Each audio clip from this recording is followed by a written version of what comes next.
Foster Farms Bowl could boil down to one factor: can Purdue stop Arizona Wildcats' run game? San Francisco, it's strength versus strength. The Arizona Wildcats rank third in the nation in rushing offense. Purdue ranks 29th in rushing defense.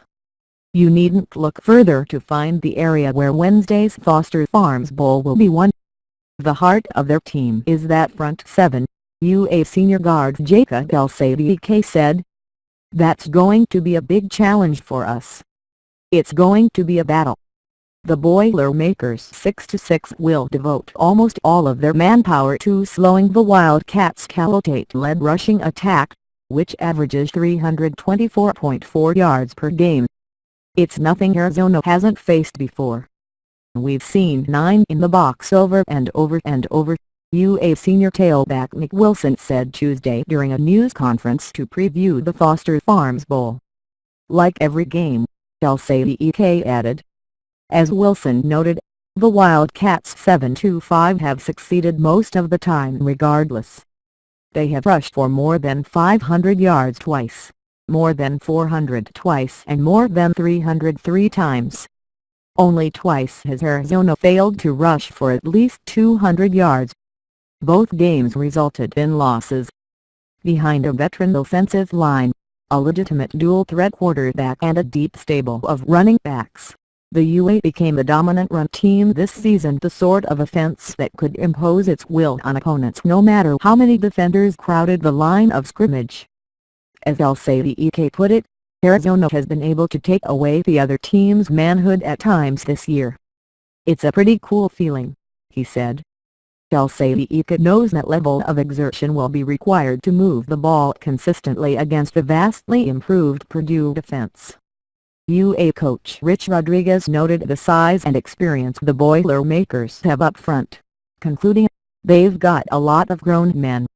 Apprised of that compliment, Purdue senior defensive end Danny Ezechikwai smiled and said, "Thank you, Coach Rodriguez."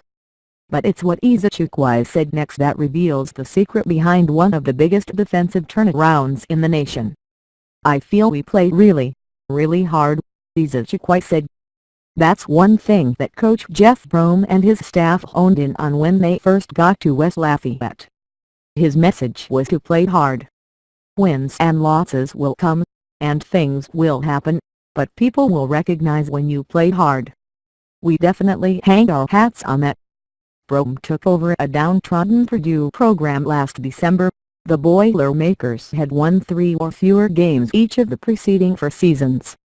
After watching some film from the 2016 season, Brohm noticed that his new team's effort level wasn't always where it needed to be.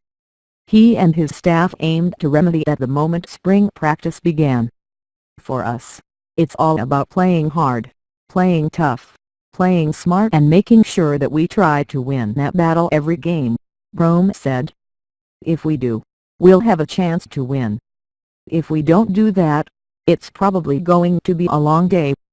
Brohm and the defensive coaches, led by co-defensive coordinator Nick Holt, placed a huge emphasis on stopping the run. Purdue was terrible at it last season, allowing 238.4 yards per game. Holt, the former defensive coordinator at USC and Washington, preached playing fast and physical. The Boilermakers' front 7, featuring 5 seniors, took to it. "He tries to keep it really simple for us to play downhill, stay in our gaps and honor our run integrity," Ezechikwai said. "Taking on blocks. Depending on the guy next to you, knowing that he'll be there. You don't have to play outside of yourself." With mostly the same personnel, Purdue's run defense shaved more than 100 yards off its 2016 average. The Boilermakers allow 133.3 rushing yards per game and have held 4 of their past 5 opponents under 100. Purdue held 10 of its 12 regular season foes under their final rushing averages, in 2 cases by more than 100 yards. Purdue limited a Week 1 opponent Louisville to 146 yards. The Cardinals would average 249.9 over the course of the season. That game is instructive because Louisville's offense features star quarterback Lamar Jackson, the 2016 Heisman Trophy winner. Jackson and Tate aren't exactly alike, but their skill sets and the way their teams use them are similar. Jackson rushed for 107 yards on 21 carries but did more damage with his arm, passing for 378 yards and 2 touchdowns. Purdue had spent the entire offseason gearing up to stop him, with Jackson accumulating 485 total yards, and the Cardinals winning 35-28. Rome viewed that endeavor as a failure. But that game was a long time ago, and the Boilermakers have gotten better since.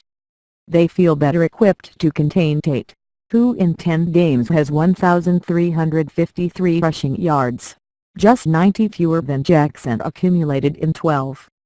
Not that it will be easy by any stretch. Rome termed taking on Tate as an extreme challenge. "He's going to make one by miss," Rome said. "You're going to need multiple people to try to corral him and tackle him and contain him. As soon as you try to do that too much, here comes the play-action pass off of it."